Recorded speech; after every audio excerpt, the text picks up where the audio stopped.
Indonesia, dan apa kabar adik-adik dari Prodi Pendidikan Ekonomi?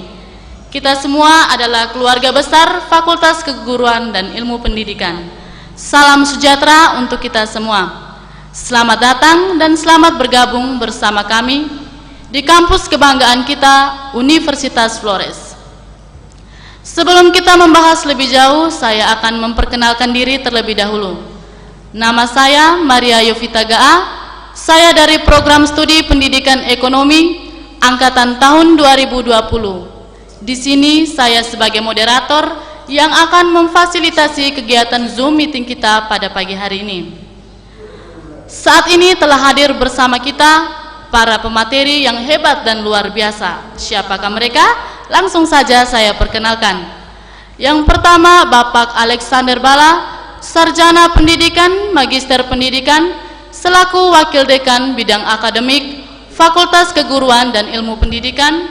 Yang kedua, Bapak Marcel Nande, Sarjana Pendidikan, Magister Pendidikan, selaku Wakil Dekan Bidang Kemahasiswaan, Fakultas Keguruan dan Ilmu Pendidikan.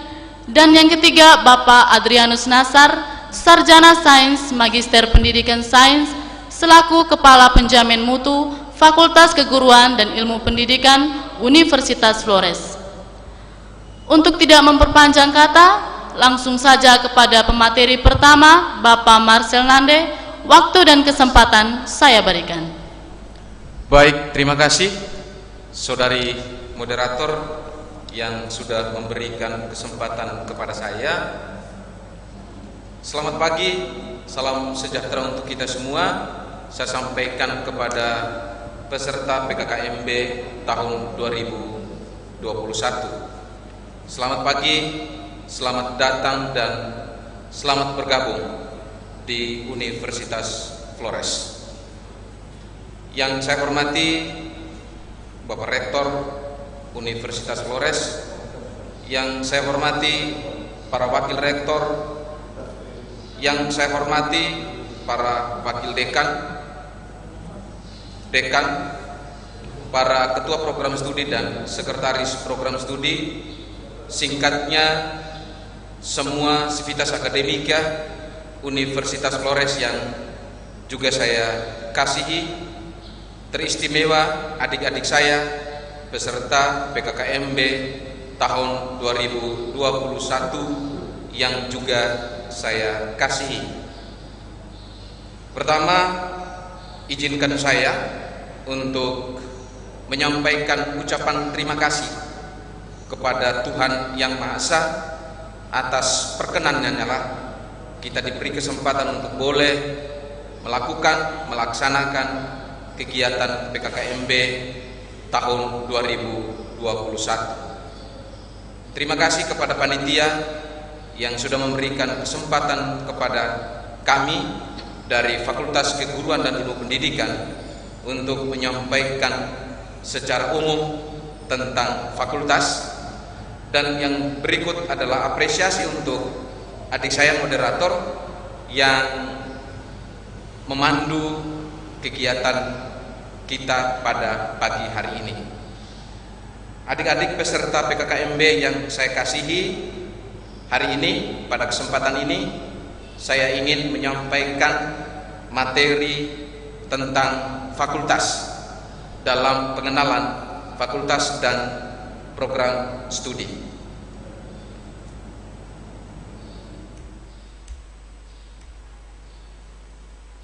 FKIP atau Fakultas Keguruan dan Ilmu Pendidikan merupakan salah satu fakultas yang ada di perguruan tinggi Universitas Flores NT.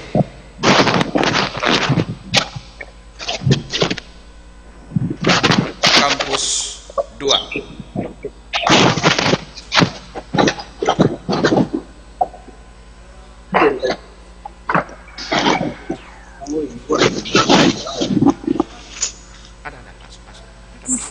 Masuk. Tidak.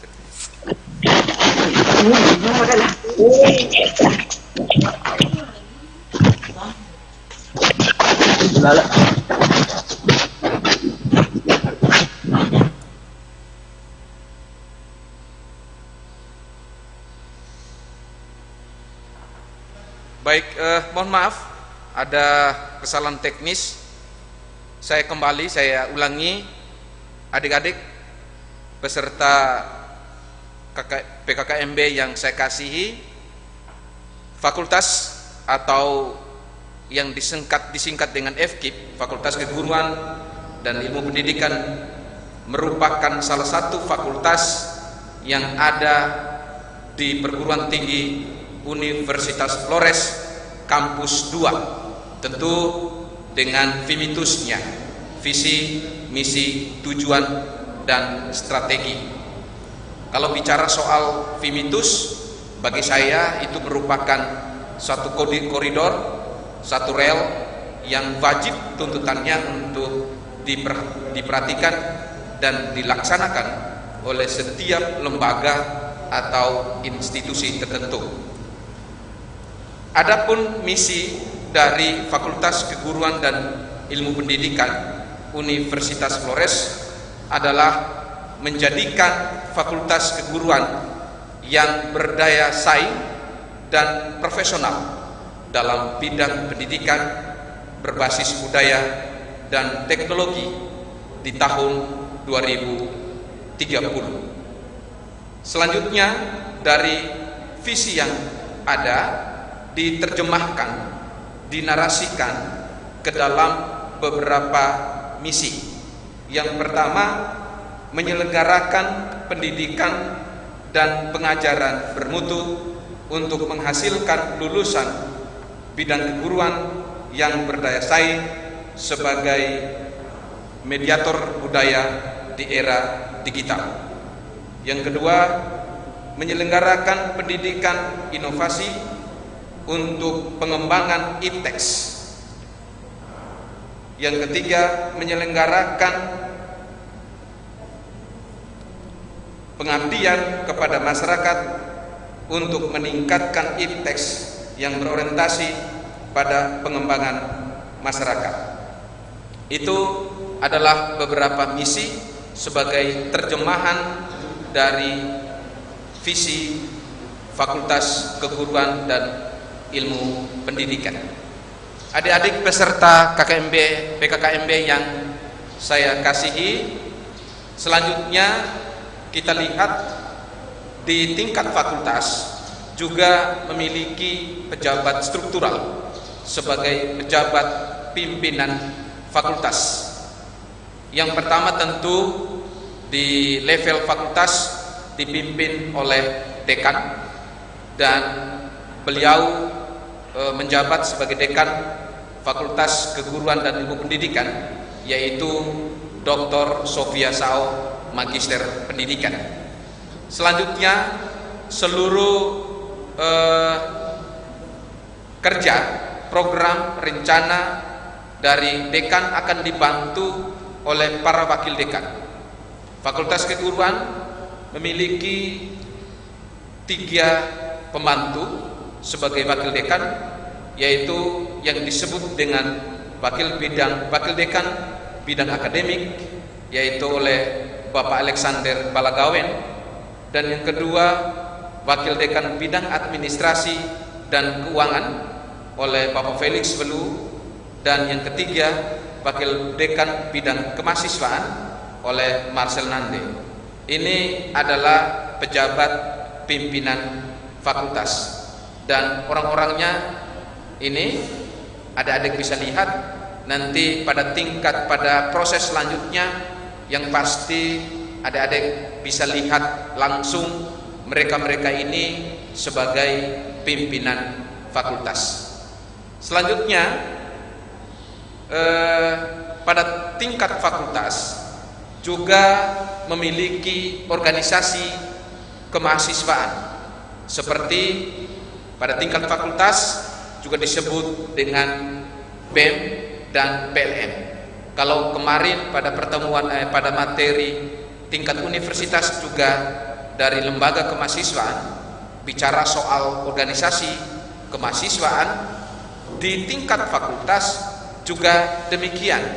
Ada organisasi kemahasiswaan yang disebut dengan BEM dan PLM tingkat fakultas. Selanjutnya pada tingkat program studi juga disebut sebagai HMPS, Himpunan Mahasiswa Program Studi secara umum. Kemudian selanjutnya pada tingkat fakultas dan program studi juga memiliki UKM, unit kreativitas mahasiswa, sehingga bicara soal BEM, BLM, HMPS dan UKM itu juga ada pada tingkat fakultas masing-masing.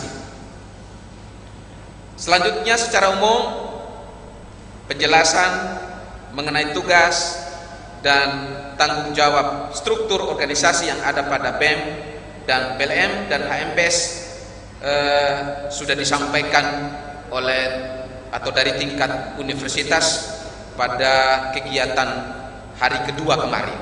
Saya sungguh mengharapkan supaya apapun materi yang disampaikan oleh pemateri dari hari kedua sampai dengan hari ini dan juga pada hari besok, harapannya supaya bisa dicermati dengan baik, disimak dengan baik, untuk bisa dilaksanakan dengan baik selama proses perkuliahan Anda di Universitas Flores. Adik-adik peserta PKKMB yang saya kasihi, selanjutnya di fakultas juga memiliki beberapa tenaga kependidikan yang tersebar baik di tingkat fakultas maupun di tingkat program studi, yang dapat dirincikan. Pada tingkat fakultas itu memiliki 7 orang tenaga kependidikan. Mereka ini adalah orang-orang yang mendukung urusan administrasi dan pada tingkat fakultas dan program studi. Kemudian di setiap program studi juga tersebar ada 18 orang tenaga kependidikan yang tersebar di 7 program studi yang ada di Fakultas Keguruan dan Ilmu Pendidikan. Selanjutnya kita lihat bahwa di program studi, di Fakultas Keguruan dan Ilmu Pendidikan Universitas Flores memiliki 7 program studi. Adik-adik tentu akan berada pada tingkat program studi masing-masing. Yang pertama, program studi Pendidikan Bahasa dan Sastra Indonesia. Di sana memiliki 16 tenaga dosen sebagai staf pengajar dan 3 orang pegawai. PBSI atau Pendidikan Bahasa dan Sastra Indonesia dikepalai atau sebagai ketua program studi adalah Dr. Andus Yosef Demon, Magister Humaniora. Kemudian dibantu oleh Sekpro, Sekretaris Program Studi, yaitu Dominika Dapa. Selanjutnya kita lihat juga pada program studi kedua adalah sejarah, pendidikan sejarah. Pendidikan sejarah memiliki 17 orang tenaga dosen sebagai staf pengajar dan 3 orang pegawai. Bapak Ibu dosen, Bapak Ibu pegawai yang ada pada tingkat program studi juga memiliki tanggung jawab yang sama untuk melayani adik-adik ketika dalam proses perkuliahan nanti. Di tingkat program studi memiliki atau diketuai sebagai ketua program studi adalah Ibu Dentiana Rero dan dibantu sebagai sekretaris program studi oleh Yosef Kusi. Adik-adik, selanjutnya program studi yang ketiga adalah pendidikan ekonomi. Pendidikan ekonomi juga memiliki 9 tenaga pendidik sebagai staf pengajar di tingkat program studi dan dibantu oleh 2 orang pegawai. Untuk diketahui, moderator yang memandu acara hari ini tingkat fakultas keguruan dan ilmu pendidikan juga adalah mahasiswa dari pendidikan ekonomi. Tadi sudah diperkenalkan oleh beliau kepada adik-adik sekalian. Tentu nanti bagi mahasiswa pendidikan ekonomi akan bertemu dengan dia sebagai kakak semester di program studi pendidikan ekonomi. Selanjutnya adik-adik peserta PKKMB, kita lihat yang berikut. Program studi keempat adalah program studi biologi. Program studi biologi memiliki 8 orang tenaga dosen dan 1 orang pegawai. Program studi biologi ini merupakan program studi baru di Fakultas Keguruan dan Ilmu Pendidikan. Sekarang sedang pimpinan baik fakultas maupun program studi sedang berupaya untuk mengusul ke akreditasi. Kita berharap dan doa banyak supaya akreditasinya meningkat, tidak C, B, bila perlu sampai dengan A. Kemudian yang berikut adalah program studi pendidikan matematika. Program studi pendidikan matematika juga memiliki 18 orang tenaga dosen dan 3 orang pegawai. Mereka inilah nanti akan melayani secara akademik dan secara administrasi kepada adik-adik semua kebutuhan akademik dan kebutuhan administrasi pada tingkat program studi. Dan yang menjadi pemimpin di tingkat program studi matematika adalah Ibu Hilaria Melania Mbago dan dibantu oleh Yasinta Yanita Diki sebagai sekretaris program studi. Selanjutnya yang berikut kita lihat ada program studi PGSD, pendidikan guru sekolah dasar. Adik-adik yang memiliki cita-cita menjadi guru SD, nanti di program studi inilah Anda ditempah, Anda dibimbing, dilatih, ditunjuk menjadi seorang guru SD yang tentu profesional. Dan di sana memiliki 27 orang tenaga dosen dan dibantu oleh 4 orang pegawai. Sebagai pimpinan di tingkat program studi di PGSD adalah Bapak Agustinus Dadi dan dibantu oleh Bapak Vergilius Bate selaku sekretaris program studi pendidikan guru dan sekolah dasar. Baik, selanjutnya program studi terakhir adalah kita lihat ada pendidikan fisika. Di tingkat pendidikan fisika atau di program studi pendidikan fisika memiliki 11 orang tenaga dosen sebagai staf pengajar di program studi pendidikan fisika, juga dibantu oleh 1 orang pegawai. Mungkin dalam benak adik-adik ada pertanyaan, Pak, kenapa ada 3, ada 1, ada 2? Baik, kenapa? Karena pertimbangan besar kecilnya program studi. Kalau tadi kenapa PGSD ada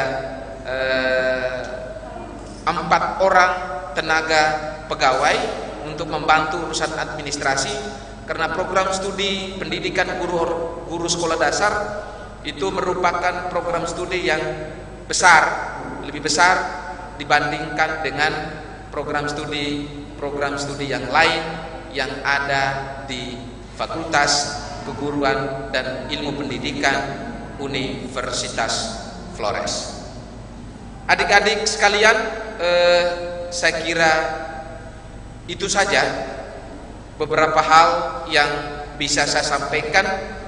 Saya sebagai akhir perlu saya ingatkan kepada adik-adik bahwa adik-adik sudah menentukan pilihan untuk kuliah di tingkat atau kuliah di Universitas Flores.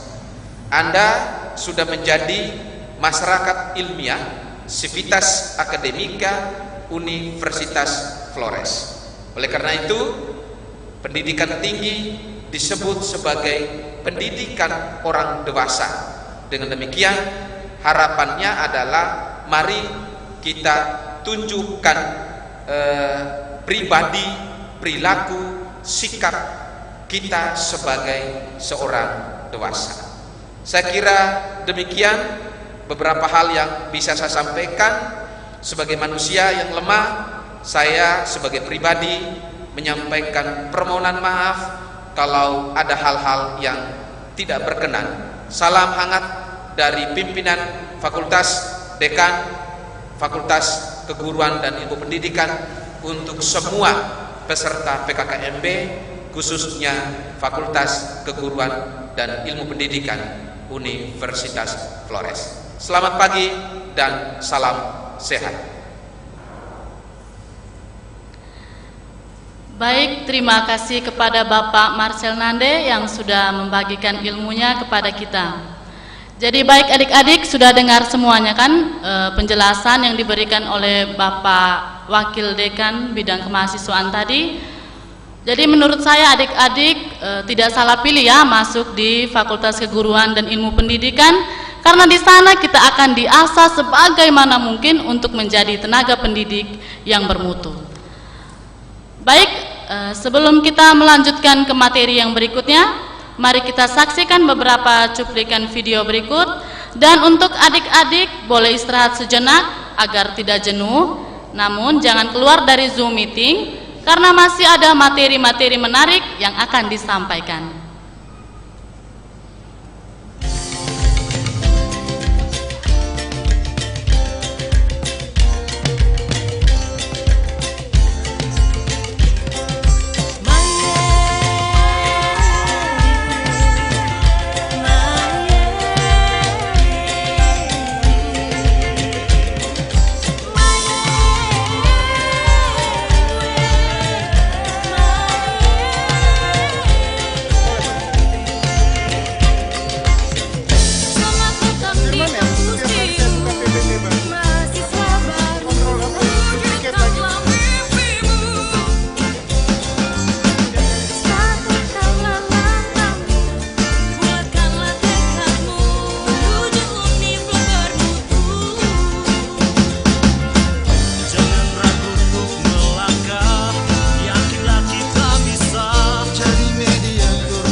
Baik adik-adik, kita lanjutkan kegiatan kita. Kepada pemateri kedua, Bapak Alexander Bala, waktu dan kesempatan saya berikan. Baik, terima kasih kepada moderator yang memberikan kesempatan kepada saya untuk menyampaikan satu dua hal terkait dengan proses perkuliahan di FKIP Universitas Flores. Selamat datang dan selamat bergabung dengan kami di FKIP Universitas Flores, dan semoga kedatangan Anda di FKIP Universitas Flores memberikan sumbangsi dan kontribusi yang besar bagi perkembangan dan kemajuan pembangunan, terutama pembangunan pendidikan di masyarakat kita di Flores maupun NTT dan Indonesia secara umum.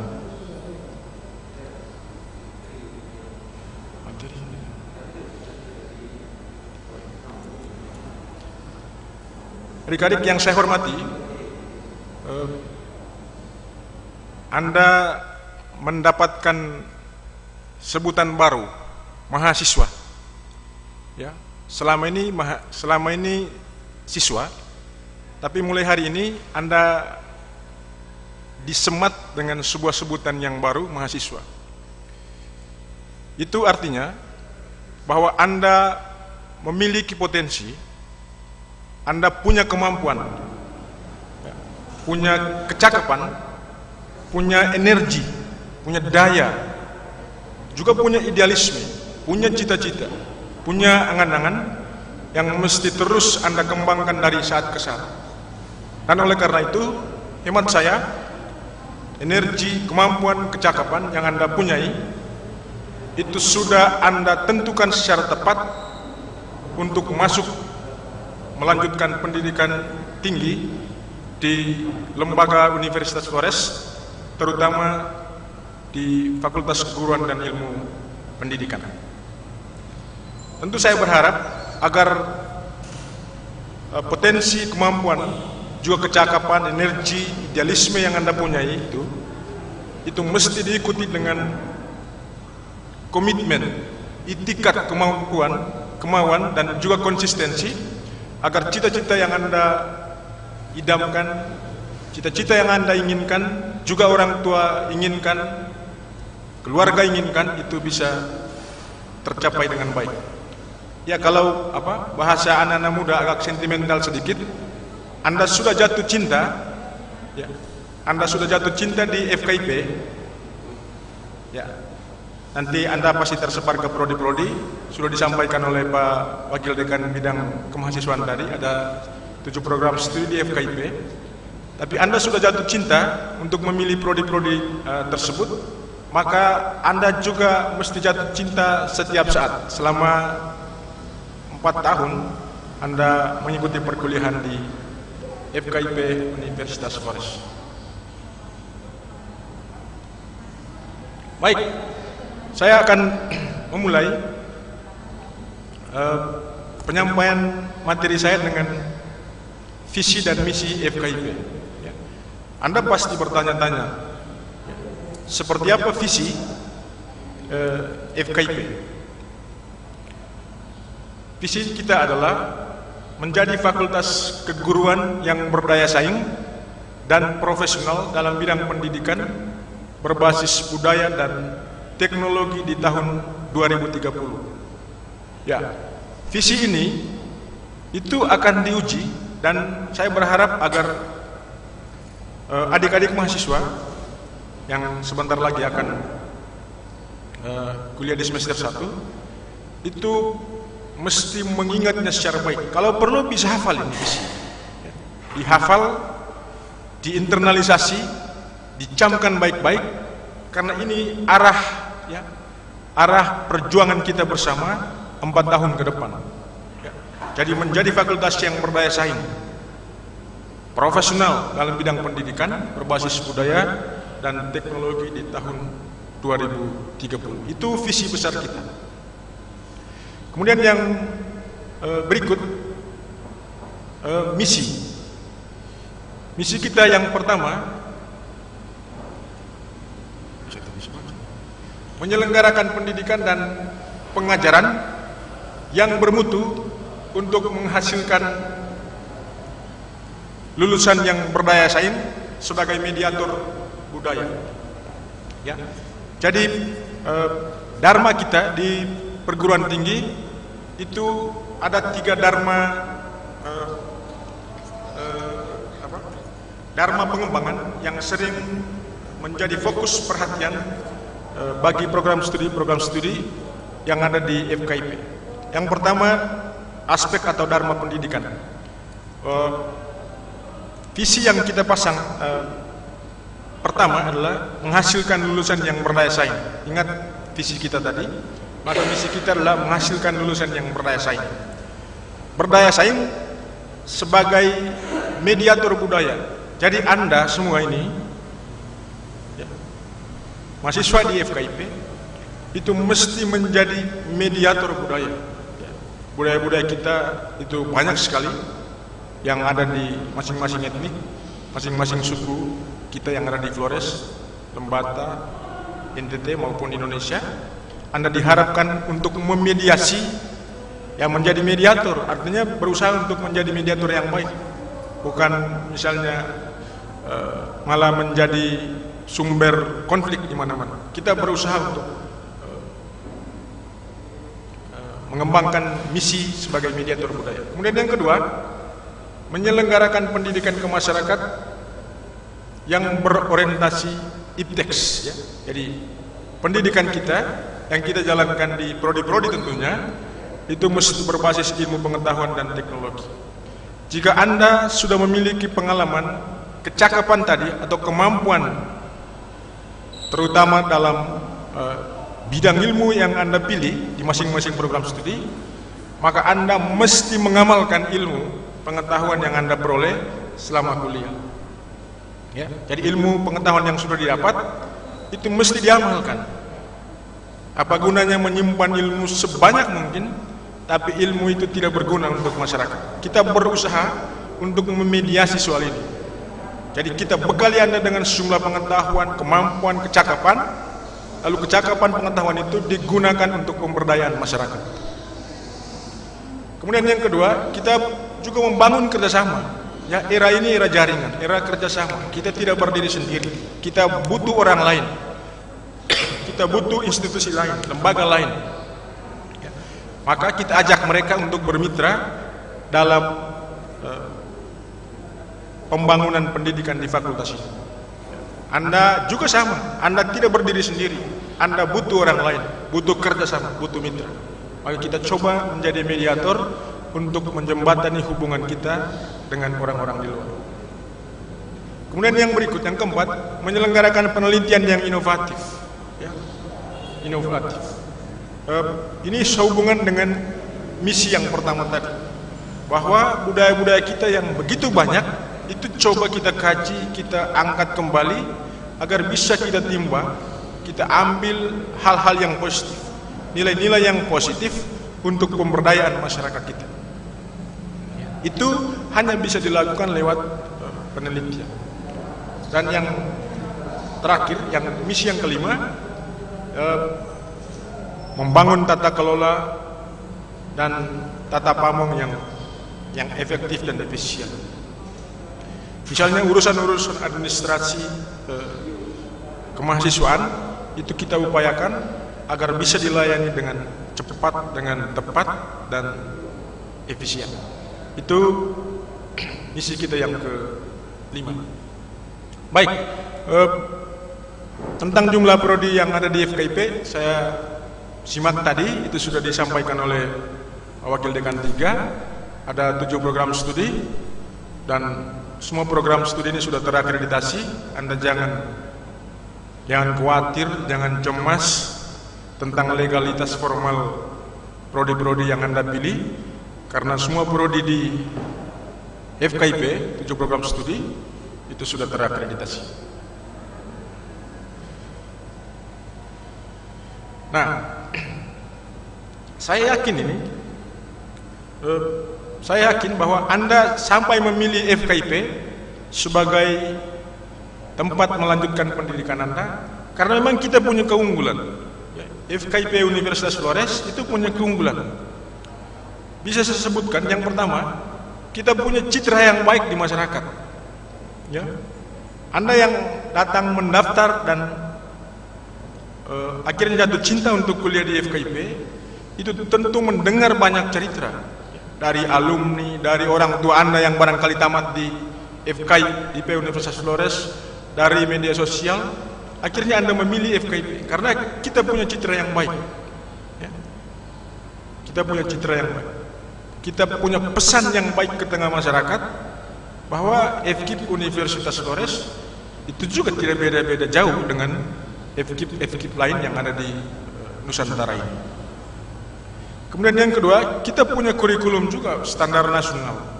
Mulai tahun ini 2021 di angkatan Anda, kita akan coba menerapkan kurikulum yang baru, ya, yang kurikulum MBKM, Merdeka Belajar, kurikulum Merdeka, dan mudah-mudahan Anda akan mendapatkan sejumlah pengalaman yang berarti, entah itu pengalaman pendidikan, pengalaman keterampilan, sikap, wawasan dan seterusnya, yang nantinya akan Anda gunakan untuk bekal dalam menjalani pekerjaan Anda kelak. Kemudian yang ketiga, staf dosen kita dari 116 dosen itu kualifikasinya magister dan doktor. Jadi jangan ragu, itu keunggulan kita. Ini fakta, kita tidak sedang menyebarkan sebuah informasi yang tidak benar. Ini informasinya faktual dan memang fakta. Fasilitas kita juga sangat mendukung perkuliahan Anda. Ya. Makanya saya sebutkan di awal pertemuan kita tadi, jika Anda setia untuk menjalani seluruh proses perkuliahan Anda di sini, maka Anda akan lulus tepat waktu. 4 tahun kemudian dari sekarang Anda akan tamat, Anda akan lulus dengan kemampuan yang memadai. Ya, mengapa? Karena Anda membagi waktu dengan baik untuk memanfaatkan semua fasilitas pendukung di FKIP untuk memperkaya pengetahuan Anda. Dan yang berikut, kita juga punya layanan beasiswa, ya, beasiswa entah beasiswa akademik maupun beasiswa non akademik. Jadi sekali lagi, Anda sudah memilih atau memberi pilihan yang tepat untuk melanjutkan perkuliahan Anda di program studi yang ada di FKIP. Nah, yang berikut, bagaimana dengan sistem pembelajaran kita? Ya, sistem pembelajaran. Yang pertama, penyelenggaraan pendidikan di universitas juga di FKIP itu dinyatakan dalam sistem kredit semester atau SKS. Ya, sistem kredit semester. Sistem kredit semester itu artinya begini. Ya, waktu perkuliahan Anda untuk satu mata kuliah itu sebanyak 16 kali pertemuan. Ya, 16 kali pertemuan itu sama dengan 16 minggu. Ya, jadi Anda tatap muka dengan dosen untuk satu mata kuliah itu 16 kali, ya kira-kira 4 bulan. 4 bulan bertemu untuk satu mata kuliah, termasuk ujian tengah semester dan ujian akhir semester. Ya, jadi kemudian tahun ajaran baru kita, 1 tahun ajaran baru itu ada dua semester, ada semester gasal atau semester kancil yang Anda akan alami mulai September ini hingga Desember. Itu terhitung sebagai semester gasal atau semester kancil. Kemudian ketika kita masuk di bulan Maret sampai Agustus, itu nanti kita berada di semester genap. Ya. Nah, masa belajar Anda tadi semester untuk satu mata kuliah kita bertemu 16 kali. Kemudian masa belajar Anda di sini sejak masuk tahun 2021 itu 7 tahun. Ya paling cepat itu 4 tahun. Tapi jika ada yang ini cuti terus-terus, setiap semester dia cuti terus-terus, maka paling lama itu 14 semester. Ya. Lewat 7 tahun atau 14 semester, Anda dinyatakan drop out. Ya.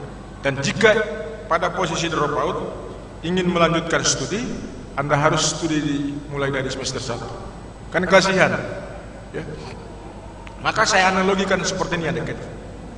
Jika hari ini, nanti kuliah mulai minggu depan tanggal 7 itu seumpama kita sedang berlayar ini.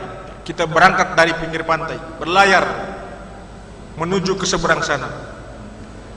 Ya, maka dalam pelayaran kita berusaha agar kita bisa sampai di seberang. Ya, kita berusaha sekemampuan kita. Anda, Bapak Ibu dosen, orang tua juga pasti punya niat, punya ikhtiar yang sama agar Anda bisa tiba di seberang. Maka itu mesti diikuti dengan usaha. Orang bilang jangan leha-leha.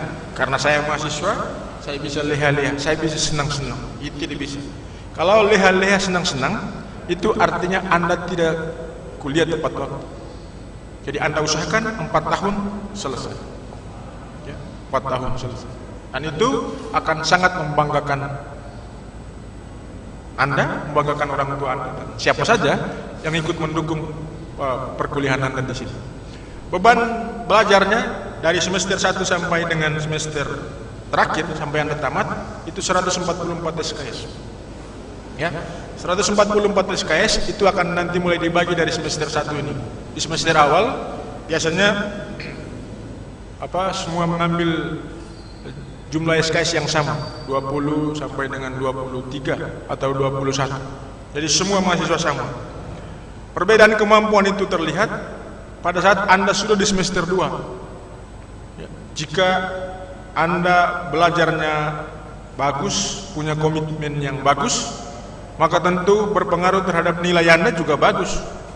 Tapi kalau belajarnya malas, istilah anak-anak Dende Senin Kamis masuk kuliah, maka kemungkinan nilainya juga pas-pasan. Nah, itu akan berpengaruh terhadap indeks prestasi Anda di akhir semester. Maka perhitungan atau perbedaan kemampuan Anda itu akan mulai terlihat di semester 2. Ya. Maka saya berharap gunakan kesempatan momentum ini sebagai peluang untuk memperkaya ilmu, keterampilan dan sikap Anda, agar aneka pengetahuan, keterampilan dan sikap itu dapat Anda gunakan, dapat Anda maksimalkan untuk masyarakat di mana Anda bekerja. Nah, kurikulum kita tadi saya sudah sebut, kita MBKM, kurikulum Merdeka Belajar Kampus Merdeka, mulai semester ganjil ini total SKS-nya 144 SKS sampai Anda tamat. Kemudian pembelajaran kita berorientasi pada hasil, ya, pada luaran, pada kompetensi atau kemampuan. Ya, orang bermain bola sangat mahir, sangat piawai, itu karena dia mengikuti proses dengan baik. Ya. Dia berlatih dengan intens, dengan terus-menerus. Sama. Kita mengeluarkan Anda, kita menghasilkan Anda itu dengan kemampuan yang mumpuni. Anda masuk di sini, kita proses Anda selama 4 tahun, lalu setelah 4 tahun Anda keluar dengan kemampuan yang maksimal, kemampuan yang siap pakai. Maka kurikulum kita berbasis kemampuan itu. Ya, namanya capaian pembelajaran lulusan. Masing-masing mata kuliah itu akan mengupayakan agar Anda memiliki kemampuan, memiliki pengetahuan yang cukup. Ya. Saya ambil satu contoh karena saya mengajar di program studi PBSI, Pendidikan Bahasa dan Sastra Indonesia. Kita punya mata kuliah yang banyak diminati oleh mahasiswa sekarang, mata kuliah jurnalistik. Mata kuliah jurnalistik. Dan teman-teman di prodi lain juga rupanya tertarik untuk mengikuti perkuliahan di mata kuliah jurnalistik.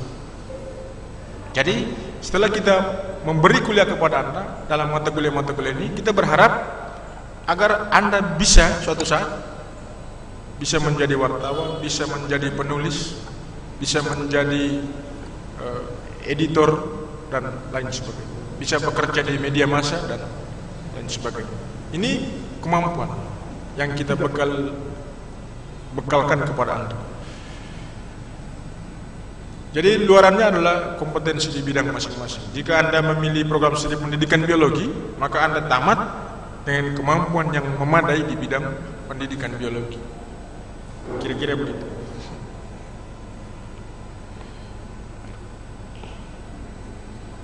Ya, bentuk pembelajaran kita yang saya sebut tadi sistem kredit semester atau SKS itu bisa diperoleh melalui kuliah, responsi, tutorial atau seminar. Jadi kita kuliah ada tatap muka tentunya. Kendati pun kita berada di era pandemi, masa pandemi COVID yang memang tidak memungkinkan kita untuk bertemu secara fisik, tapi kita bertemu melalui ruang virtual seperti hari ini, ruang Zoom ini. Kita bertemu dan kita akan saling berinteraksi tentang mata kuliah yang akan kita dalami bersama. Maka kira-kira estimasi waktu yang diberikan kepada kita untuk satu kredit semester untuk setiap mata kuliah tadi itu misalnya 50 menit kita tatap muka, 50 menit per minggu kita tatap muka, entah tatap muka virtual maupun tatap muka fisik di ruang-ruang kuliah yang ada di program studi masing-masing. Kemudian metode pembelajaran kita sebagaimana yang saya singgung sedikit tadi itu berpusat pada mahasiswa, ya. Jadi mahasiswa aktif. Seluruh rangkaian perkuliahan kita untuk semua mata kuliah itu kita upayakan, dosen-dosen, bapak ibu dosen itu pasti mengupayakan agar mahasiswa lebih aktif, memberikan partisipasi yang cukup, mengerahkan daya, waktu, tenaga untuk berkonsentrasi atas apa yang sedang dikuliahkan. Itu maksud aktif. Jadi tentu tidak main gila, tidak senang-senang, tidak bilang, oh saya ini kan sudah mahasiswa, saya bisa tidur dulu, ya, teman-teman lain mengikuti Zoom, saya bisa tidur dulu. Tidak bisa, ya, tidak bisa begitu. Anda mesti aktif. Anda mesti aktif mengkonstruksi pengetahuan sendiri. Dosen itu hanya sebagai mediator, ya, memediasi, sebagai fasilitator. Ya. Dosen tidak mengajar dari A sampai Z. Dia memberikan konsep, Anda sendiri yang memperdalam konsep. Itu tugas Anda, tugas mahasiswa. Maka kemandirian dalam belajar di tingkat perguruan tinggi itu menjadi sesuatu yang sangat penting. Anda atur waktu sendiri, atur makan minum sendiri, atur kesehatan sendiri, siapkan diri baik-baik agar tentu kuliah Anda juga menjadi lebih baik. Ya. Kemudian metode penilaian kita pada umumnya ada 3 aspek. Kita mengukur pengetahuan Anda atau kognisi Anda itu biasanya melalui ujian tengah semester dan ujian akhir semester. Ya. Pada jeda 16 kali pertemuan tadi, kira-kira di pertemuan ke-7 itu kita melakukan ujian akhir semester. Maka jika semester ini, semester ganjil ini, itu sekitar bulan Oktober kita sudah melakukan ujian tengah semester. Kemudian kita juga mengukur aspek sikap, aspek afektif, ya. Kita ukur sikap Anda, kita ukur komunikasi Anda, disiplin, kerjasama, gotong royong, integritas, nasionalis, kita ukur semua. Ini soal sikap. Jadi kalau Anda datang dengar kuliah di ruang kelas misalnya, hanya diam saja, saya biasanya mengatakan kepada mahasiswa, kalau Anda pergi sama dengan pulang, itu artinya Anda tidak mendapatkan apa-apa. Jadi datang itu mesti dengan punya satu niat bahwa saya datang untuk mendapatkan sesuatu. Jika demikian, maka tentu Anda punya upaya, punya usaha untuk mendengar sebaik-baiknya. Kemudian kita juga mengukur aspek psikomotor. Itu biasanya melalui kegiatan-kegiatan praktikum, kegiatan-kegiatan penugasan, dan jika ada tugas itu biasanya diikuti dengan presentasi atau penyajian tentang tugas yang diberikan oleh Bapak Ibu dosen. Itu kira-kira metode pembelajaran kita dan penilaian. Baik, selama Anda kuliah nanti mulai besok lusa ini, itu kepada Anda itu akan ditentukan satu orang dosen wali atau dosen penasihat akademik mulai semester 1 sampai dengan Anda tamat. Nah, tugasnya untuk apa ini? Tugas dosen PA atau dosen penasihat akademik membantu mengarahkan dan membimbing Anda untuk kelancaran studi yang sifatnya akademik maupun non-akademik. Jika semester 1 Anda rajin, semester 2 juga Anda rajin, IP bagus, tapi masuk semester 3 Anda mulai malas, maka Anda akan dibimbing oleh dosen penasihat akademik mencari tahu kira-kira mengapa semester 1 dan 2 Anda rajin, tapi memasuki semester 3 Anda mulai malas. Anda lebih banyak tidur di kos misalnya, makan tidur. Itu tentu ada persoalan. Maka ada masalah seperti ini akan dibimbing oleh dosen penasihat akademik. Itu nanti dibagi oleh Bapak Ibu Ketua Program Studi di masing-masing program studi. Ya. Jadi tugasnya itu kira-kira memberi petunjuk mulai mengisi KRS.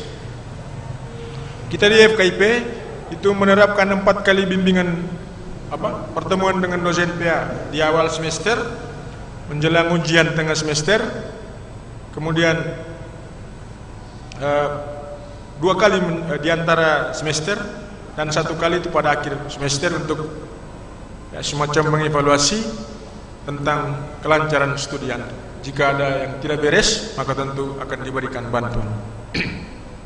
Ya. Pada saat evaluasi, jika ada hambatan studi, maka kita biasanya mulai kita coba buat pelan-pelan. Teman-teman di masing-masing prodi itu biasanya menghubungi orang tua atau wali untuk mencari tahu tentang keberadaan Anda. Jika ada mahasiswa yang sering tinggal dari kos ke kos, itu biasanya dicari tahu. Maka saya berharap nomor handphone Anda, alamat Anda, alamat orang tua, dan nomor handphone orang tua yang nanti Anda berikan ke program studi atau ke dosen wali itu mesti benar. Ya. Jika ada Anda mengganti nomor, maka mesti disampaikan ke program studi. Karena ini penting untuk melacak kira-kira mengapa Anda misalnya memiliki hambatan atau persoalan dalam melaksanakan perkuliahan.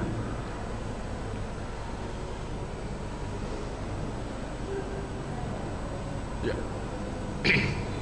Ini perwalian tadi ada 4 kali, dan sampai mulai dari pertama pengisian KRS sampai dengan pertemuan yang ke-13.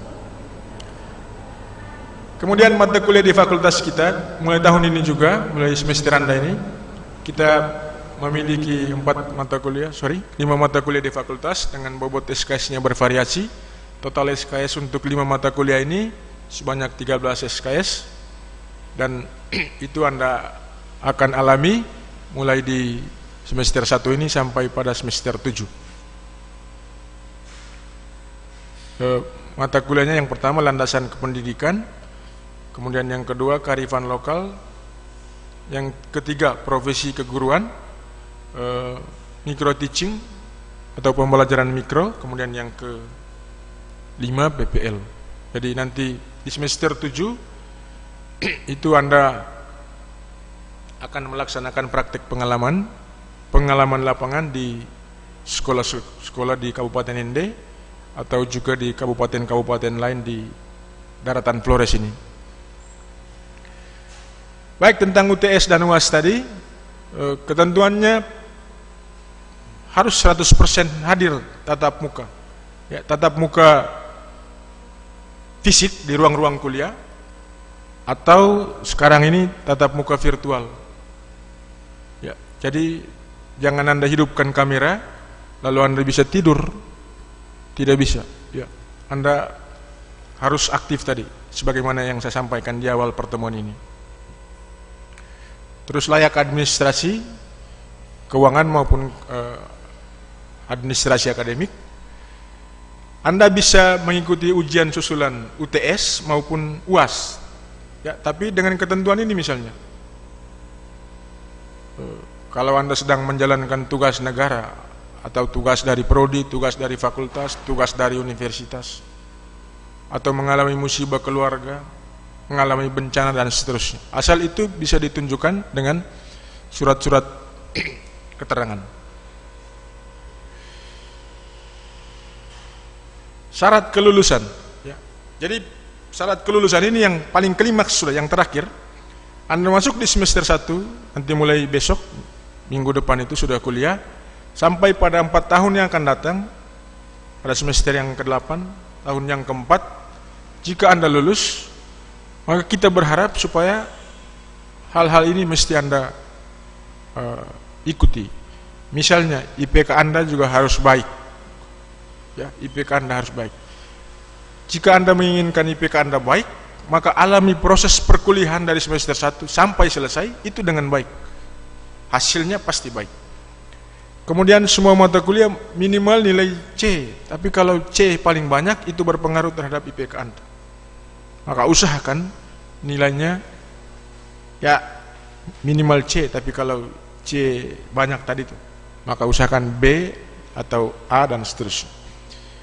Kemudian total SKS-nya 144, dan kita di FKIP mulai semester ini merumuskan indikator tambahan.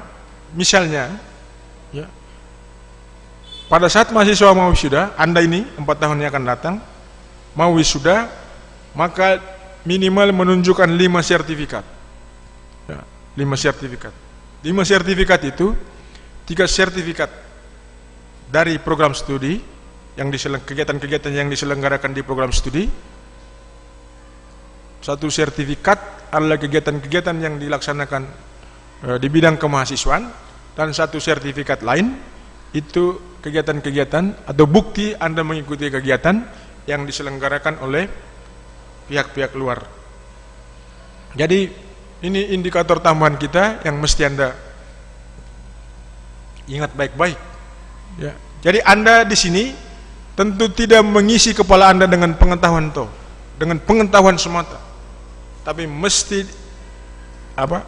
diikuti dengan aspek keterampilan, aspek sikap, agar Anda menjadi pribadi yang seimbang, pribadi yang paripurna, pribadi yang tidak mengandalkan pengetahuan saja, tapi pengetahuan yang punya sikap yang baik. Ya.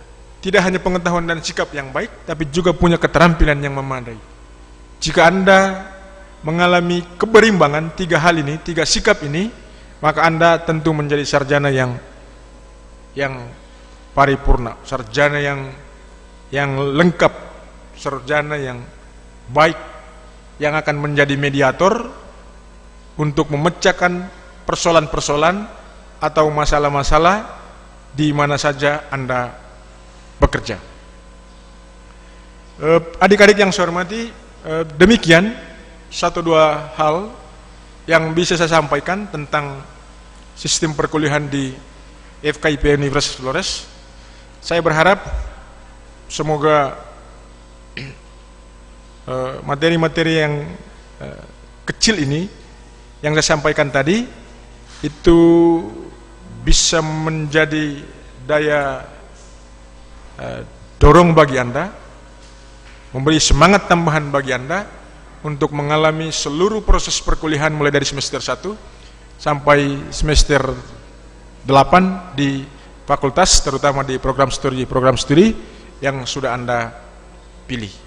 Pengalaman tentang FKIP dan tentang prodi yang sudah Anda pilih itu akan kita alami bersama dalam interaksi setiap hari dalam hari-hari kita ke depan di semester ini. Jika ada hal-hal yang menyinggung perasaan Anda, kurang berkenan, atau penyampaian ini tidak terlalu lengkap, saya mohon maaf dan selamat pagi dan terima kasih untuk panitia. Saya kembalikan ke moderator. Baik, terima kasih kepada Bapak Alexander Bala yang telah menyampaikan materinya. Tentunya menarik, bukan? Adik-adik sekalian sudah disebut sebagai mahasiswa, maka sudah pasti memiliki kecakapan, potensi, dan kemampuan. Maka kembangkanlah. Bagaimana caranya? Ikuti prosesnya dengan tulus, maka adik-adik akan menerima hasil yang baik. Sebelum kita lanjut ke materi berikutnya, saksikan selingan berikut ini.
Baik adik-adik, kembali lagi dengan saya.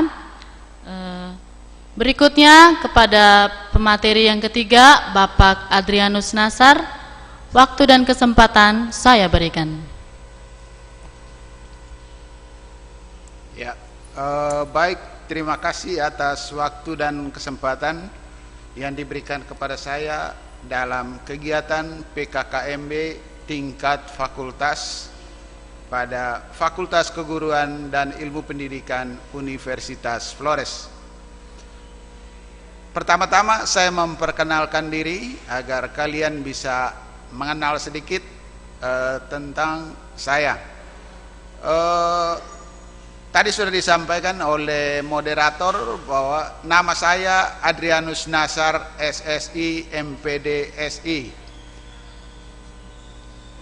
Saya menyelesaikan pendidikan S1 di Universitas Udayana Denpasar, Bali, dan S2 pada Pendidikan Sains Universitas Negeri Yogyakarta.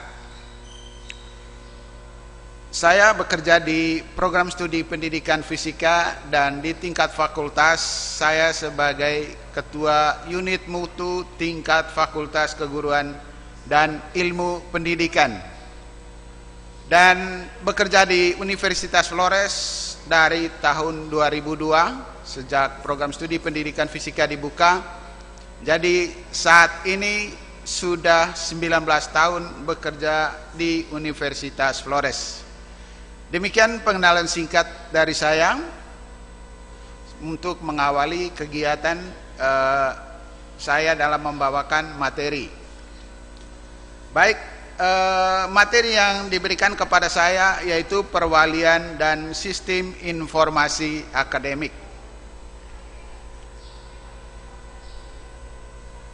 Tentang perwalian ini sudah disinggung sebelumnya oleh pemateri-pemateri yang kemarin maupun pemateri sebelumnya tadi yang disampaikan oleh Bapak Alexander Bala.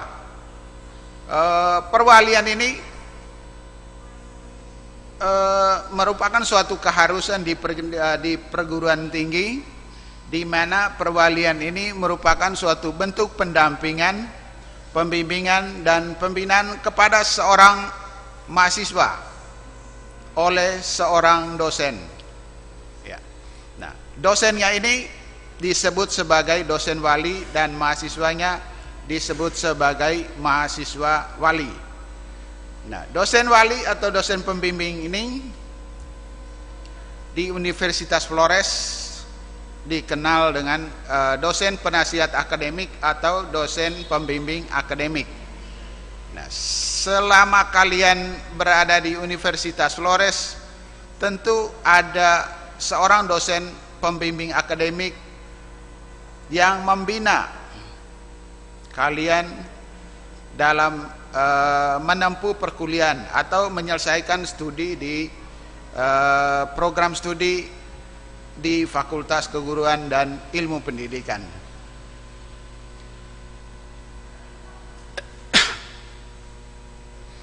Nah, dosen wali atau pendamping akademik atau pembimbing akademik ini dibentuk di setiap program studi dan dibentuk melalui SKDkan. Ya. Jadi di FK Universitas Flores, dosen PA ini dibentuk dalam upaya membantu mahasiswa mengembangkan potensinya sehingga mahasiswa yang bersangkutan mampu menyelesaikan studinya secara tepat waktu. Jadi tugas utama dari dosen pembimbing akademik atau dosen wali ini tadi adalah untuk membantu mahasiswa dalam menyelesaikan studinya agar studinya dapat diselesaikan tepat waktu. Tentu dosen PA ini selalu dipantau oleh program studi, karena dosen program studi itu membawai beberapa dosen, ya. Sehingga mahasiswa yang dibimbing di tingkat program studi, dosen pembimbing juga ada di tingkat program studi. Jadi program studi yang memantau secara langsung aktivitas dosen pembimbing akademik. Nah, dosen pembimbing akademik ini perlu mengambil langkah-langkah yang diperlukan agar mahasiswa dapat menyelesaikan studinya tepat waktu.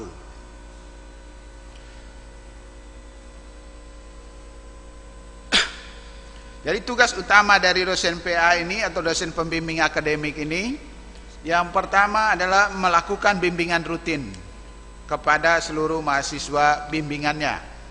Ingat bahwa setiap mahasiswa ini memiliki satu dosen PA, tetapi dosen PA bisa memiliki beberapa mahasiswa bimbingannya. Jadi tugas rutin dari seorang dosen PA ini melakukan bimbingan, dan biasanya bimbingan itu dilakukan beberapa kali dalam satu semester. Tadi sudah disampaikan oleh pemateri sebelum bahwa tugas dosen pembimbing akademik ini bukan hanya memantau pada kegiatan akademik saja, tetapi juga kegiatan-kegiatan non akademik, ya. Sehingga dosen pembimbing akademik ini bisa juga membantu mahasiswa dalam mengatasi masalah, ya. Jadi dosen pembimbing akademik ini bisa menjadi orang yang bisa memberikan solusi dalam mengatasi permasalahan yang dihadapi oleh mahasiswa bimbingannya. Kemudian yang ketiga, memberi solusi kepada mahasiswa yang mengalami kendala akademik atau perkuliahan. Jadi ini merupakan bagian utama juga dari dosen wali atau dosen pembimbing akademik.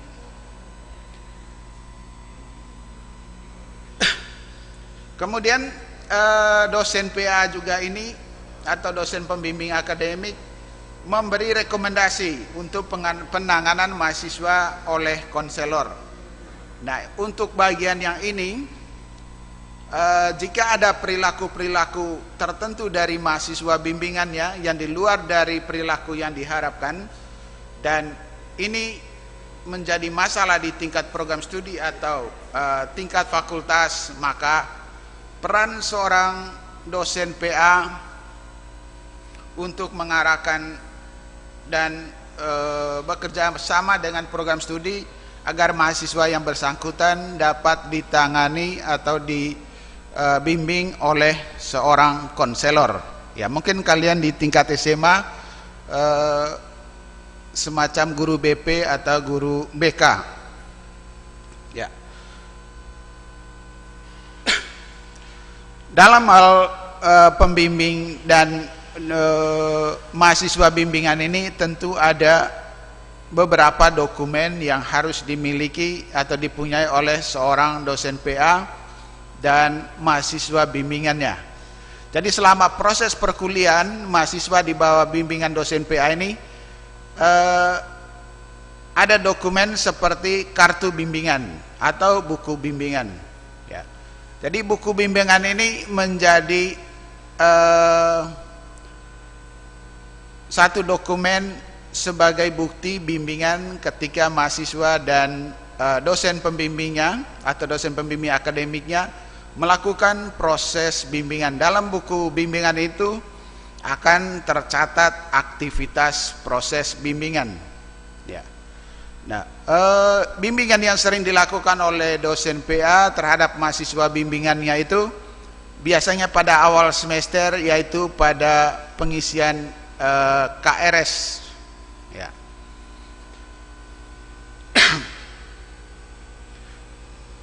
Nah, kemudian materi berikut yang saya sampaikan saat ini adalah tentang sistem informasi akademik atau disingkat dengan SIA. Sistem informasi akademik adalah suatu sistem yang dibuat untuk mempermudah kegiatan administrasi akademik di kampus, yang mana kesemuanya diatur secara daring atau online, ya. SIA atau Sistem Informasi Akademik ini merupakan sesuatu yang telah berjalan di tingkat perguruan tinggi. Ya. Demikian juga di Universitas Flores, SIA atau Sistem Informasi Akademik ini sudah lama berlaku. Ya. Jadi kita di Universitas Flores ada juga sistem informasi akademik yang dikelola secara online. Nah, sistem informasi akademik di Universitas Flores ini dirancang untuk bisa mengolah semua informasi yang ada secara terintegrasi, ya, sehingga data yang tersedia selalu terbarukan atau update, up to date, dan real time, ya. Nah, muatan dalam SIA ini ada bermacam-macam, ya, mulai dari data mahasiswa, data dosen, data mata kuliah, kartu rencana studi atau KRS, kemudian daftar nilai mahasiswa dan data lainnya. Jadi ini tadi sistem informasi ini merupakan sistem informasi akademik ini merupakan suatu bentuk terintegrasi. Terintegrasi artinya dalam suatu sistem itu terdapat bermacam data yang dapat tersimpan dan dapat diakses baik di dalam maupun di luar kampus. Nah, jadi data yang dapat diakses dari SIA bermacam-macam, seperti tadi ada data nama mahasiswa, kemudian nama dosen, jadwal kuliah dan sebagainya. Kalian sebagai mahasiswa baru tentu melakukan proses mulai dari registrasi, ya. Ketika kalian kemarin sudah melakukan registrasi dengan membayar keuangan pada bank tertentu yang direkomendasikan Universitas Flores, tentu pada saat itu data Anda sudah terekam dalam bagian administrasi akademik. Nah, ketika data Anda sudah sampai di bagian akademik, mereka melakukan validasi dan melakukan sinkronisasi. Nah, ketika sudah lakukan validasi dan sinkronisasi, maka data nama Anda sudah terkirim ke masing-masing program studi melalui online. Seperti yang saya sampaikan tadi bahwa sistem informasi akademik di Universitas Flores itu up to date, jadi dapat terbarukan dan real time. Artinya real time di sini dapat diakses secara cepat dan di mana saja. Kemudian pengguna SIA ini, ya, mulai dari mahasiswa, dosen, pegawai, operator di tingkat fakultas sampai di tingkat perguruan tinggi. Itu pengguna SIA. Nah, kalian sebagai mahasiswa dan mahasiswa baru biar kenal bahwa yang dapat diakses oleh mahasiswa itu adalah bagian kartu rencana studi dan kartu hasil studi. Ya. Tentu dari kemarin kalian sudah mendapat informasi tentang KRS, kartu rencana studi. Ya, mungkin berbeda dengan di tingkat sekolah menengah, SMA atau SMK. Pada saat masuk perguruan tinggi prosesnya sudah berbeda. Jadi mahasiswa melakukan kegiatan rencana studi. Nah, rencana studi di sini pengisiannya melalui sistem informasi akademik. Ya. Jadi di Universitas Flores pengisian KRS itu dilakukan secara online. Nah, kartu rencana studi yang berlaku di Universitas Flores itu adalah kartu rencana studi secara online atau KRS online Nah, fasilitas KRS online ini hanya dapat digunakan pada saat pengisian KRS atau masa revisi KRS. Jadi kalian sebagai mahasiswa baru belum melakukan pengisian KRS. Tentu setelah kegiatan PKKMB ini kalian akan ke program studi masing-masing untuk melakukan pengisian KRS. Dan untuk pengisian KRS ini akan saya jelaskan sedikit tahap-tahap bagaimana pengisian KRS secara online.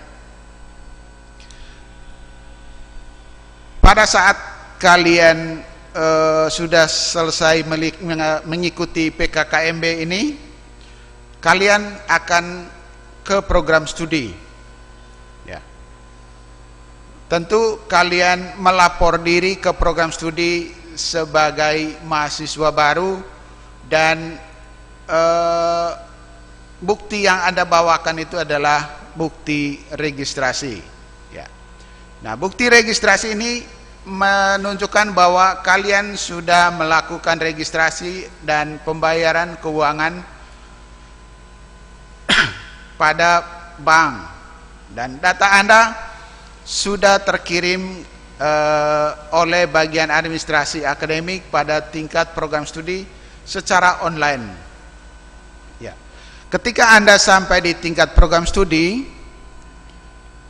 Anda berhadapan dengan pegawai di tingkat program studi. Nah, pegawai di tingkat program studi ada pegawai administrasi dan ada operator. Anda berhadapan dengan operator, kemudian di sana Anda menunjukkan bukti pembayaran, kemudian pegawai di tingkat program studi mengarahkan Anda untuk membawa bukti ke operator. Ya. Nah, sampai di operator di tingkat program studi, operator mengecek kesesuaian nama Anda. Ya. Ketika operator mengecek dan sesuai, Anda ke tahap berikutnya.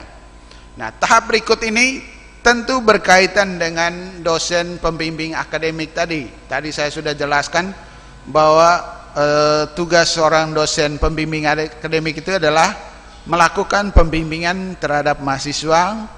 Dan biasanya pada awal semester mahasiswa dibimbing oleh dosen pembimbing akademik untuk pengisian kartu rencana studi. Jadi setelah kalian mendapat konfirmasi dari operator, Anda diarahkan ke dosen pembimbing akademik. Tentu program studi sudah membentuk atau menyusun atau membuat daftar nama dosen pembimbing akademik dan mahasiswa bimbingan akademiknya. Jadi kalian diarahkan ke dosen pembimbing akademik. Ya. Tentu Anda harus menghadap dosen pembimbing akademik. Ya. Pada saat di dosen pembimbing akademik sebagai mahasiswa baru, ya tentu Anda berkenalan dengan dosen pembimbing akademik. Dan mungkin pada bagian akhir pada bimbingan itu akan diberikan gambaran mata kuliah yang harus diprogram oleh mahasiswa, khususnya kalian sebagai mahasiswa baru, untuk diprogram pada semester yang akan datang. Jadi pada dosen PA ini atau pada dosen pembimbing akademik ini sudah tertera atau sudah ada daftar mata kuliah yang harus diprogramkan oleh mahasiswa bimbingannya. Nah, kalian sebagai mahasiswa baru tentu mendapat bimbingan dari dosen PA, dan itulah tugas dari dosen PA. Setelah kalian berhadapan dengan dosen PA, tahap berikutnya adalah Anda mendapatkan username dan password. Ya. Nah, username ini bisa diperoleh melalui dosen PA, bisa juga diperoleh melalui operator. Ya, ada program studi tertentu yang username dan passwordnya itu diperoleh dari operator, tetapi ada juga program studi tertentu username dan password diperoleh dari dosen PA. Nah, apa guna dari username dan password ini? Nah, username dan password ini digunakan sebagai suatu tanda masuk ke dalam sistem informasi akademik, dan untuk mahasiswa tadi itu adalah melalui portal akademik. Ya. Jadi sekarang kalian setelah dari dosen PA, Anda memiliki username dan password. Dan tadi di dosen PA atau dosen pembimbing akademik, Anda disuruh untuk mengampu sejumlah mata kuliah. Dan untuk mengampu sejumlah mata kuliah yang diprogramkan pada semester yang akan datang, Anda harus mencentang atau mengambil mata kuliah yang diberikan oleh dosen PA. Ya. Nah, sekarang kalian sudah mendapat username dan password. Memang untuk saat ini kalian belum dapat username dan password. Nanti ketika kalian sudah di tingkat program studi, Anda mendapat username dan password. Saya kembali lagi bahwa dosen PA tadi mengarahkan Anda atau meminta Anda untuk mengisi KRS. Ya, tadi saya sudah sampaikan bahwa pengisian KRS itu dilakukan pada masa pengisian KRS dan atau pada masa revisi KRS. Ya. Ketika program studi memberikan waktu untuk pengisian KRS, maka Anda harus melakukan pengisian KRS. Nah, pengisian KRS ini tidak langsung di tingkat program studi, bukan hanya di dalam kampus, tetapi juga dilakukan di luar kampus. Ya, jadi sistem online tadi bukan hanya di dalam kampus, tetapi juga di luar kampus. Nah, ada dua pintu masuk ke dalam KRS ini. Satu melalui website Universitas Flores dan satu langsung melalui portal akademik. Ya, kalau melalui website Universitas Flores itu jalannya cukup panjang. Ya, bagi mahasiswa mungkin agak malas kalau jalannya cukup panjang, jadi mereka harus, ya, mahasiswa biasanya langsung ke website pengisian portal, ya, yaitu http://18050177154 Nah, ini yang biasa digunakan oleh mahasiswa dari tingkat awal hingga tingkat akhir dalam melakukan pengisian KRS ataupun nanti melihat hasil studi. Nah, kita langsung kepada bagaimana pengisian KRS oleh mahasiswa melalui portal akademik. Ya.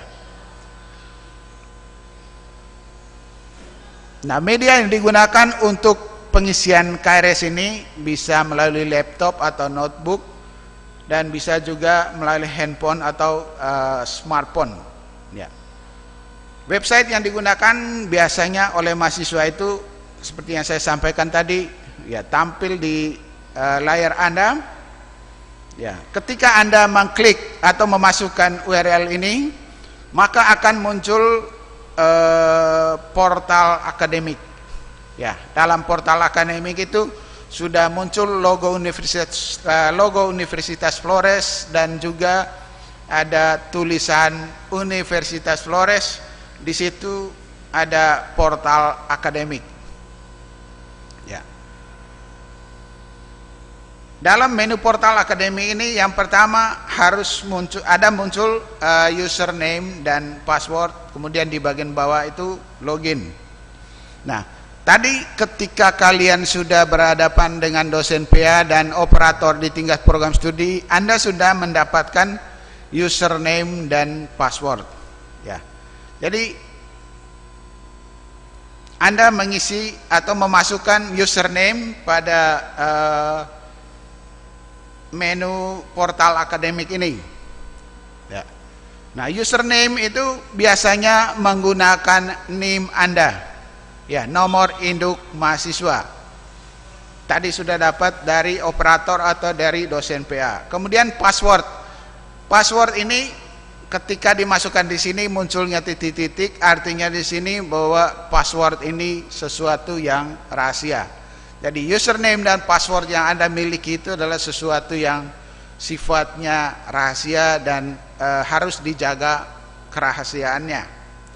Ketika Anda sudah memasukkan username dan password, maka akan muncul kartu rencana studi.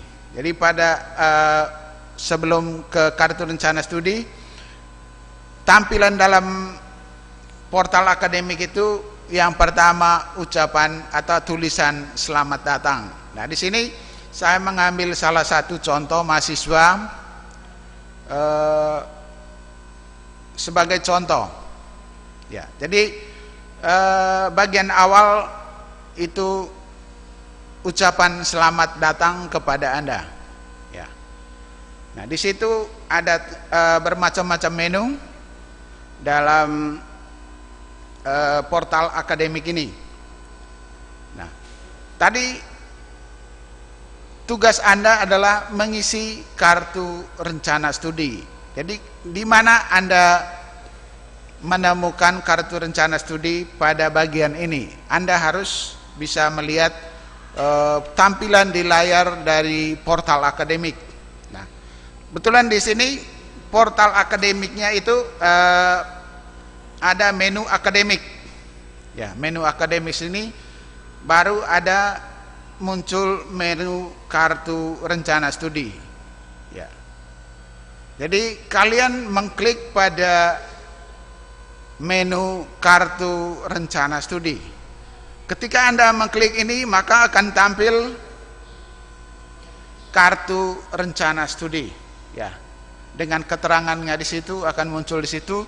Dan informasinya pada bagian yang tertulis merah di sini. Nah, karena kalian baru masuk dan mengisi username dan password, dan sebagai mahasiswa baru, di sini ada informasinya Anda belum mengisi KRS. Ya. Jadi kalian sebagai mahasiswa baru masuk di sistem ini, informasi awalnya Anda belum mengisi KRS. Ya. Nah, langkah berikutnya adalah klik pada tambah. Ya. Klik pada tambah. Ketika klik tambah ini ditekan, maka akan muncul daftar mata kuliah yang ditawarkan. Ya. Tentu saat ini program studi sudah menginput nama-nama mata kuliah yang harus diprogramkan oleh mahasiswa pada semester yang akan datang. Ya. Jadi nanti kalian ketika masuk di sini akan terlihat menu-menu dalam daftar mata kuliah yang ditawarkan. Nah, pada menu daftar mata kuliah yang ditawarkan di sini ada paket semester. Kalau tampilan di sini mulai di semester 3, semester 5, semester 7, dan juga ada mungkin semester 8 di sini. Tentu kalian sebagai mahasiswa baru itu masuk sebagai semester 1. Mungkin kalian bertanya, mengapa di sini belum ada semester 1? Ya. Kebetulan di tingkat program studi yang saya ambil data ini, mata kuliah semester 1 itu masih digodok di tingkat program studi untuk disahkan di tingkat fakultas. Ya. Kalian mungkin kemarin sudah mendengar informasi tentang MBK, kurikulum Merdeka Belajar, Kampus Merdeka. Jadi kurikulumnya dengan segala macam mata kuliahnya masih disusun oleh program studi dan nanti akan masuk di sini dalam sistem ini setelah disahkan, dibuat keputusan oleh dekan. Ya. Sehingga tampilan di sini masih ada semester 3, 5, dan 7 karena mereka berlaku pada kurikulum lama, kurikulum yang berlaku pada angkatan mereka. Nah, nanti kalian ketika masuk di sini Anda harus memilih, klik di sini untuk melihat paket semester 1. Ya, jangan melihat semester 3 tapi paket semester 1. Karena kalian masih mahasiswa baru dan masuk pada semester 1. Ketika mengklik semester 1, lanjutnya adalah klik tambah di bagian kiri, bagian bawah ada klik tambah.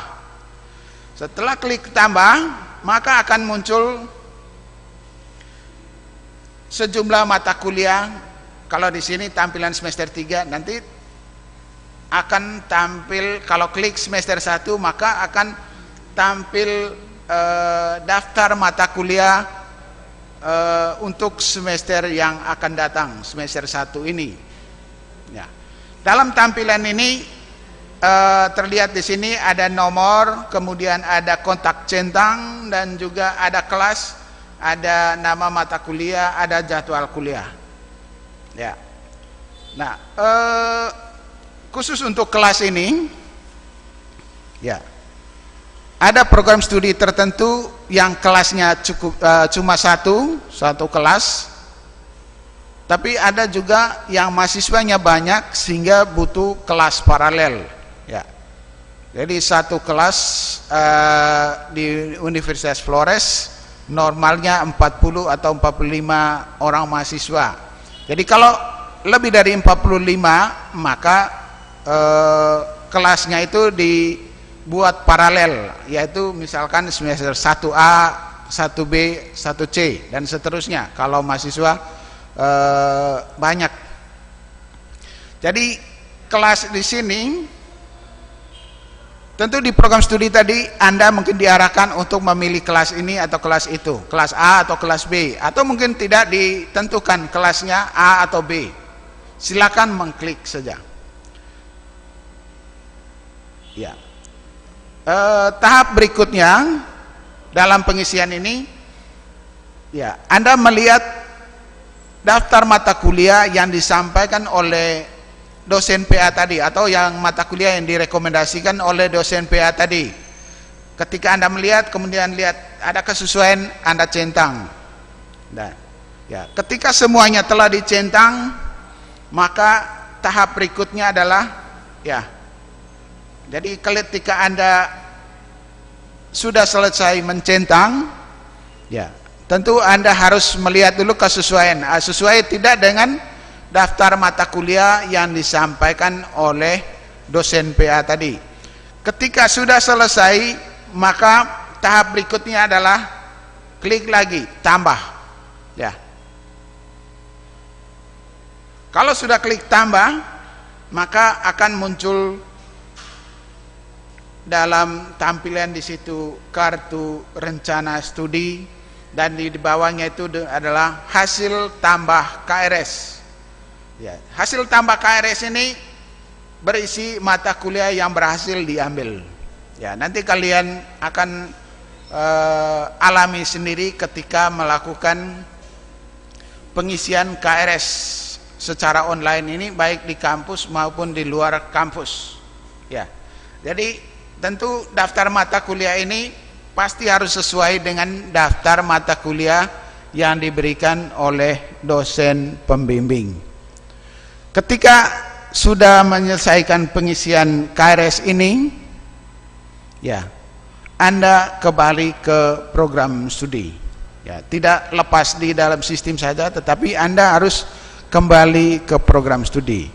Ya, tetapi sebelum Anda kembali ke program studi, Anda harus keluar dari sistem informasi akademik di sini tadi dengan cara mengklik logout dari sistem. Ya. Jadi untuk apa Anda kembali ke program studi? Ya. Ya.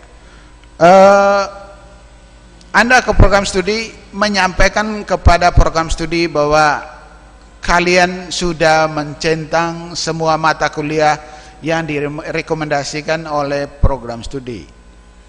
Ketika Anda menyampaikan begitu, kemudian operator mengeceknya, ya, ada kesesuaian antara mata kuliah yang direkomendasikan dosen dengan daftar mata kuliah yang ditampilkan oleh komputer di hadapan operator. Ketika itu sudah selesai, operator melakukan print atau melakukan cetak, ya, cetak manual KRS, ya. Hasil cetakan KRS ini akan dikembalikan kepada Anda, kemudian Anda bawa ke dosen pembimbing akademik tadi, ya. Nah, untuk apa dibawa ke dosen pembimbing akademik? Untuk ditandatangani oleh dosen pembimbing akademik. Tentu di situ dosen pembimbing akan meng-cross check kembali daftar mata kuliah yang tadi direncanakan dan hasil dari yang kalian Anda klik melalui KRS online, ya. Ketika sudah ditandatangani oleh dosen PA, kartu rencana studi ini Anda harus simpan baik-baik. Mengapa harus disimpan baik-baik? Karena pada pertengahan semester atau pada akhir semester Anda harus membayar uang SKS, ya. Dan salah satu syarat untuk bayar uang SKS adalah Anda memprogram mata kuliah dan buktinya tertera di dalam kartu rencana studi. Nah, tentu ketika Anda membayar sesuai dengan jumlah SKS yang Anda programkan pada semester yang bersangkutan. Jadi diharapkan kepada mahasiswa yang melakukan pengisian KRS dan sudah ada bukti KRS-nya dalam bentuk cetak, Anda simpan baik-baik supaya Anda tidak repot ketika mau membayar uang SKS. Itu untuk KRS. Kemudian tadi saya sampaikan yang dapat diakses oleh mahasiswa itu adalah kartu hasil studi, ya. Jadi kartu hasil studi ini, ya, hasil studi Anda bisa peroleh juga melalui sistem informasi akademik. Cara memperolehnya tentu sama seperti pengisian KRS, menggunakan username dan password yang Anda peroleh sebelumnya. Jadi KRS username dan password yang Anda miliki Anda simpan baik-baik. Suatu saat ketika Anda mengecek hasil studi dapat menggunakan username dan password itu untuk melihat hasil studi Anda. Dan hasil studi Anda biasanya dapat kalian akses atau dapat kalian lihat ketika ujian semester berakhir, di mana dosen seluruh mata kuliah telah mengolah nilai dan dosen itu menginput nilai dari mata kuliah pada sistem informasi. Ketika dosen sudah menginput nilai mata kuliah, maka nilai itu sudah tersimpan di sistem informasi akademik. Setelah nilai itu sudah tersimpan, kalian bisa mengakses atau dapat melihat hasil studi Anda melalui online, baik di dalam kampus maupun di luar kampus, baik di ND maupun di rumah Anda. Anda bisa menunjukkan hasil studi Anda kepada orang-orang yang perlu Anda beritahu, seperti orang tua, saudara-saudara, tentang hasil studi Anda. Nah, tentu hasil studi Anda ini Anda akan peroleh melalui cetaknya di tingkat program studi. Jadi pada saat awal semester atau akhir dari suatu semester, Anda meminta lagi operator untuk memprint hasil studi, maka Anda memperoleh hasil cetakan hasil studi. Ya, hasil studi ini menjadi dokumen baik ini dimiliki oleh mahasiswa maupun dibawa ke dosen PA untuk tadi dicatat dalam buku bimbingan atau kartu bimbingan akademik yang dipegang oleh dosen PA dan juga oleh mahasiswa bimbingannya.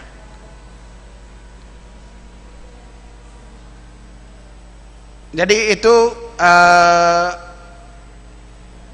secara singkat tentang perwalian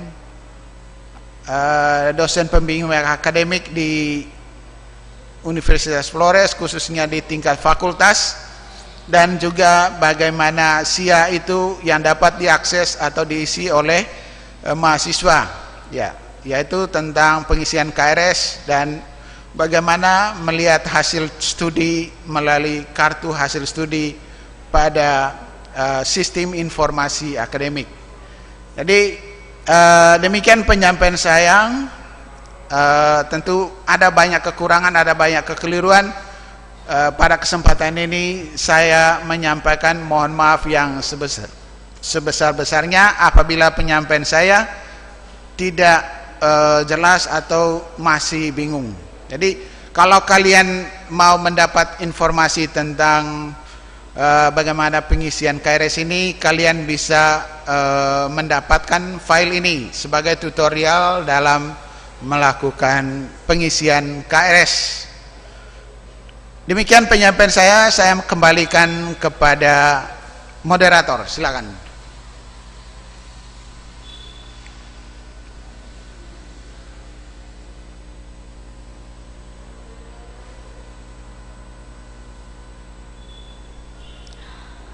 Baik, terima kasih kepada Bapak Adrianus Nasar yang sudah menyampaikan materinya. Yang dapat saya simpulkan adalah bahwa adik-adik tidak perlu takut dan tidak perlu bingung, karena nanti akan ada dosen wali yang akan membina adik-adik sekalian mengembangkan potensi agar adik-adik dapat menyelesaikan studi tepat waktu.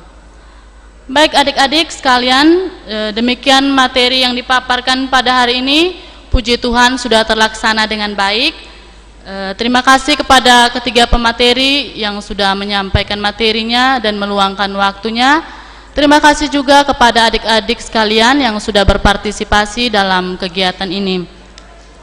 Untuk adik-adik, jangan lupa isi presensi karena di dalamnya ada pertanyaan kuis. Adik-adik boleh keluar dari Zoom, tetapi ingat, jam 11 diaktifkan lagi karena masih ada materi dari fakultas lain. Semoga materi yang disampaikan pada hari ini dapat bermanfaat bagi adik-adik sekalian dan menjadi bekal untuk adik-adik sekalian dalam menempuh dunia perkuliahan, khususnya untuk adik-adik saya yang dari Fakultas Keguruan dan Ilmu Pendidikan. Tetap semangat dan jangan menyerah. Untuk itu, adik-adik sekalian, sampai bertemu kembali di lain waktu. Mohon maaf jika ada kata-kata yang menyinggung adik-adik sekalian. Saya Maria Yovita Gaa, undur diri. FKIP, Fakultas Mencerdaskan Kehidupan Bangsa, Universitas Flores, Cakep. Terima kasih.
lies. Look me in the face, tell me that you love me, even if it's